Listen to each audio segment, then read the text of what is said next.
oras gihatod kaninyo sa EXL Magkabuhay. Buhay at makulay ang buhay sa EXL Magkabuhay. This time check is brought to you by Herbastrong Herbal Supplement, ginama sa Unilab. Kining nga oras, hatod ka nato sa Biotrof Herbal Capsules. The Wonder Food Supplement. Salamat sa Biotrof Herbal Capsules kay nawa ang sakit-sakit sa akong lutahan. Salamat sa Biotrof Herbal Capsules kay miubos akong blood pressure. Salamat sa Biotrof Herbal Capsules kay mikunhod na ang akong blood sugar. Salamat sa Biotrof Herbal Capsules kay nagkahiyos na akong goiter. Biotrof Herbal Capsules. Garantisadong epektibo para sa mga nagkalain-laing balatian. Mapalit ang Biotrof Herbal Capsules sa tanang mga botika sa inyong dapit. Biotrof Herbal Capsules, the Wonder Food Supplement. Salamat sa Biotrof Herbal Capsules kay nawa ang sakit-sakit sa akong lutahan. Salamat sa Biotrof Herbal Capsules kay miubos akong blood pressure. Salamat sa Biotrof Herbal Capsules kay mikunhod na ang akong blood sugar. Salamat sa Biotrof Herbal Capsules kay nagkahiyos na akong goiter. Biotrof Herbal Capsules. Garantisadong epektibo para sa mga nagkalain-laing balatian. Mapalit ang Biotrof Herbal Capsules sa tanang mga botika sa inyong dapit. Biotrof Herbal Capsules, the Wonder Food Supplement. This newscast is brought to you by iBerry. Adunay bilberry para sa mata nga hait ug tin-aw. Kung sakit ang imong lawas kayo na ipapati. Ayaw og kagpol kayo na tayo nahisa uban nga gituman. Hindi makapasar kinamasa natural o gilitag imahal. Koi Herbal Capsule 12.50 lang. Koi Herbal Capsule epektibo og barato. Koi Herbal Capsule 12.50 lang. Koi Herbal Capsule epektibo og barato. Arthritis, diabetes, taas imong dugo, maliong, maluya, galit ka ni hugo, maong tumarta og Koi Herbal Capsule 12.50 lang. Koi Herbal Capsule epektibo og barato. Koi Herbal Capsule 12.50 lang. Koi Herbal Capsule epektibo og barato. That portion was brought to you by MX3. Dito ako believe. Aton pamatian si Sir Jonathan Granada sa Life Extension Philippines para sa Super Fiber. Super Fiber, isa ka di kalidad, epektibo, garantisado ini siya makabiyanan. So fast-acting colon cleansing product sa healthy nga pamaagi para sa matinlo nga colon para mapalayo kita sa risgo kita ang matubuan sang cancer sa colon naton. Mag-inom adlaw-adlaw sang Super Fiber. This is recommended by medical doctor nga product kag ini is exclusively distributed by Life Extension Philippines. The fast-acting colon cleansing product approved by the FDA Philippines para sa masulhay ng pagpamuhin. Super Fiber. Mabakal sa mga butika.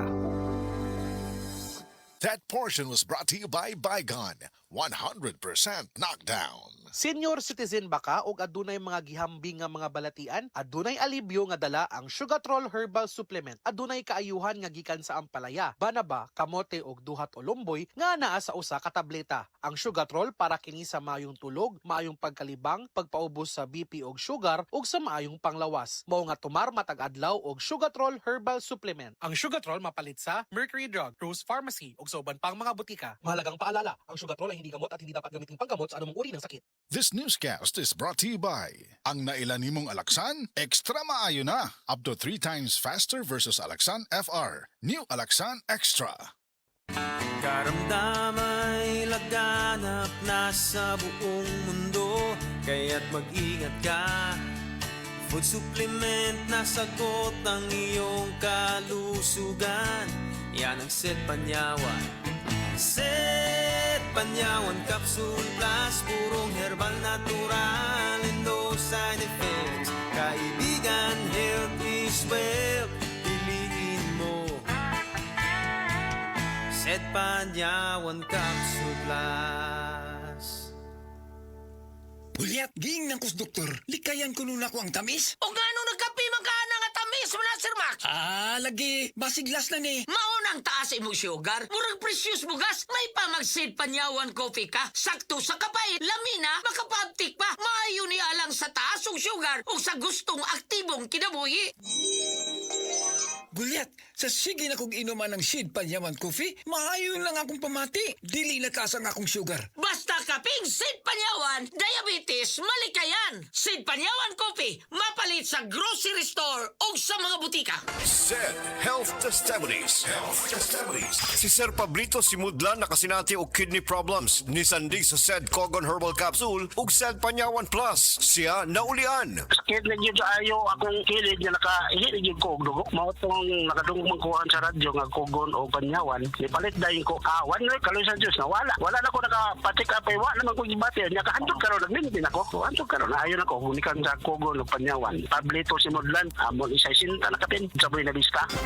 Maayong buntag sa tanan nagpaminaw. Kanima o ang inyong Healthline segment. Kung kanunay nga nagkahanap ang inyong pananaw, labi na gyud kung gabi, paminawan nato ang istorya ni Nang Maria. Sa una, halos dili na jud ko makakita kung mungitnit na. Isip po sa ka-diabetic, nahadlok jud ko sa posibleng mga komplikasyon. Mao nga nangita ko og natural nga tabang. Maayo na lang, nadiskubrehan na ko ang iBerry. Mas klaro na ba bisan gabi? Mas gaan na ang pamati sa akong mga mata ug mas klaro na gyud bisan gabi. Dakong kaayo akong pasalamat sa iBerry. Sulay pod ang bagong produkto iBerry Gold na adunay 10 mg lutein. Mapalit na sa mga farmasya duol nimo. Dagang paalala, ang iBerry ay hindi gamot at hindi dapat gamitin panggamot sa anumang uri ng Taas na uric acid. Mao kana ang nasinati ni Nanay Penny Galasio sa 60 anyos ug natabangan sa Paragis Bila-Bila Herbal Capsule. Nagharap tambal gipang-inom, nagsinaw balik-balik, pa-medical, pa-ultrasound, taas akong uric, akong ulo magsiko kalipong. Nagparagis ko, nanay kausaban, ug nanambok na gani po. Pagsugod na inom sa Paragis, makapi man na siyang makapsul, pinta na yun akong gibati. Sa Paragis Bila-Bila, dili na ka mag-agwanta pa. Ako si Radyoman Benji Tanghian, kining balita hatod kanato sa Paragis Bila-Bila Herbal Capsule na ilhan isip herbal nga kapsula nga makatabang og daghang benepisyo sa kalawasan. Mao kini ang all-in-one nga herbal. Makahatag og kaayuhan sa ato ang mga selula sa lawas, makatarong sa nindot nga flow og limpyuhan ang imuhang dugo nga modagkayday sa tuang kasing-kasing. Alang sa kompleto nga kombinasyon, gamita lang ang Paragis Bila-Bila Plus Herbal Capsule. Paragis Bila-Bila Herbal Capsule na uban sa pagpangapi sa Paragis Bila-Bila Herbal Coffee ug ang pagpanghaplas sa Paragis Bila-Bila Liniment Oil. Gama sa GFMQ Marketing sa Paragis Bila-Bila dili na ka mag-agwanta pa. Sa dugang kasayuran, tawag lang sa 0935-641-0261. Ang Paragis Bila-Bila mapalit sa Diding's Pharmacy sa Manalili Street, Cebu City, Bestway Pharmacy sa Mandawi City, Healthway Pharmacy, JV Butika sa Cebu, Mandawi, Liloan ug Osmeña Boulevard. Mapalit usab sa JY Pharmacy sa 32 Osmeña Building, Osmeña Boulevard, Cebu City. Mga kasama, dapiton ko kamo sa pagpaminaw, sa makalingaw ug makahatag og pagtulunan nga drama nga naguluhang Himayang Nahunlak. Matag alas 8 hangtod sa alas 8:30 sa gabi, Lunes hangtod sa adlawng Sabado. Maminaw ta dinhi lang sa DYHP RMN Cebu.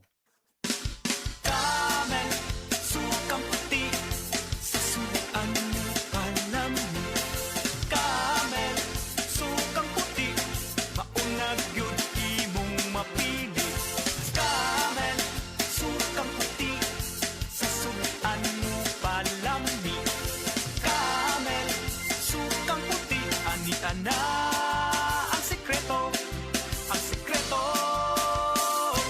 sa lami. Nibalik na ang pinakauna nga kape nga na ay vitamin D3. Karon, Vita D Plus Coffee Mix na ay reishi mushroom ug mangosteen fruit extract pa. Ang healthy nga kape ug humot ug lami kaayo. Vita D Plus Coffee Mix. May kape na ka, may vitamin D3 pa ka. Mapalit sa mga butika. Diabetes, usa ka sakit nga lisod ug delikado sa atong mga lawas. Tungod ani pwede ka mamatay sa komplikasyon sa kasing-kasing, kidney, atay, ug uban pang mga vital organs sa atong lawas. Sukla nato ang diabetes. Mag Life Extension Vitamin D3 na mo. Rekomendado sa mga medical doctors. Mapalit sa mga butika. Pagbasa sa 10 kabanata ng Aklat ni Juan, ang talinhaga tungkol sa pastol, talata 1-42. Pakatandaan ninyo, ang pumapasok sa kulungan ng mga tupa nang hindi sa pinto nagdaraan kundi umaakyat sa di dapat pagdaanan ay magnanakaw at tulisan. Ang tunay na pastol ay sa pintuan nagdaraan. Pinapapasok siya ng gwardya at pinapakinggan ng mga tupa ang kanyang tinig. Tinatawag niya ang kanyang mga tupa sa kani-kanilang pangalan at inilalabas sa kulungan. Kapag nailabas na, siya'y nangunguna sa kanila at sumusunod naman ang mga ito sapagkat kilala nila ang kanyang tinig. Hindi siya sumusunod sa iba kundi patakbong lumalayo sapagkat hindi nila kilala ang tinig ng iba. Sinabi ni Jesus, ang talinhagang ito, ngunit hindi nila nauunawaan ang ibig niyang sabihin. Kaya't muling sinabi ni Jesus, pakatandaan nyo, ako nga ang pintuang dinaraanan ng mga tupa. Ang mga nauna sa akin ay mga magnanakaw at mga tulisan, ngunit hindi sila pinapakinggan ng mga tupa. Ako ang pintuan. Ang sinumang pumapasok sa pamamagitan ko ay maliligtas. Papasok siya't lalabas at makakatagpo ng pastulan. Dumarating ang magnanakaw para lamang magnakaw, pumatay at manira. Naparito ako upang ang mga tupa ay magkaroon ng buhay, ng isang buhay na masagana at ganap. Ako ang mabuting pastol. Iniaalay ng mabuting pastol ang kanyang buhay para sa mga tupa. Ang bayaran ay tumatakas kapag may dumarating na asong gubat. Iniiwan niya ang mga tupa, palibasa hindi siya pastol at hindi kanya ang mga ito. Kaya't sinusunggaban ng asong gubat ang mga ito at binubulabog. Tumatakas siya, palibasa ay bayaran lamang at walang malasakit sa mga tupa. Ako nga ang mabuting pastol, kung paanong kilala ako ng Ama at siya kilala ko, gayon din naman, kilala ko ang aking mga tupa at ako'y kilala nila. At iniaalay ko ang aking buhay para sa aking mga tupa. Mayroon akong iba pang mga tupa na wala pa sa kulungang ito. Kinakailangan sila'y ipasok ko rin at papakinggan naman nila ang aking tinig. Sa gayon, magiging isa na lamang ang kawan at isa ang pastol. Dahil dito'y minamahal ako ng Ama, sapagkat iniaalay ko ang aking buhay upang ito'y kunin kong muli. Walang makakakuha ng aking buhay kusa ko itong ibinibigay. Mayroon akong kapangyarihang ibigay ito at kuning muli. Ito ang utos na tinanggap ko sa aking Ama. Dahil sa mga pananalitang ito, hindi na naman nagkaisa ng palagay ang mga Hudyo. Marami sa kanila nagsabi, talagang sinasapian na ito ng demonyo at nababaliw. Bakit ba kayo nakikinig sa kanya? Sinabi naman ng iba, hindi nakakapagsalita ng gano'n ng isang sinasapian ng demonyo. Nakakapagpagaling ba ng bulag ang demonyo? Taglamig na noon at kasalukuyang ipinagdiriwang sa Jerusalem ang pista ng pagtatalaga ng templo. At habang naglalakad si Jesus sa templo, sa portiko ni Solomon, pinaligiran siya ng mga Hudyo at sinabi sa kanya, hanggang kailan mo ba kami ilalagay sa alanganin? Kung ikaw nga ang Kristo, sabihin mo na ng tuwiran. At sumagot si Jesus, sinabi ko na sa inyo, ngunit ayaw ninyong maniwala. Ang mga ginagawa ko sa pangalan ng aking Ama ay nagpapatotoo tungkol sa akin. Ngunit ayaw ninyong maniwala sapagkat hindi kayo kabilang sa aking mga tupa. Nakikinig sa akin ang aking mga tupa. Nakikilala ko sila. Sumusunod sila sa akin. Binibigyan ko sila ng buhay na walang hanggan. Kailan may hindi sila mapapahamak at hindi sila maaagaw sa akin inuman.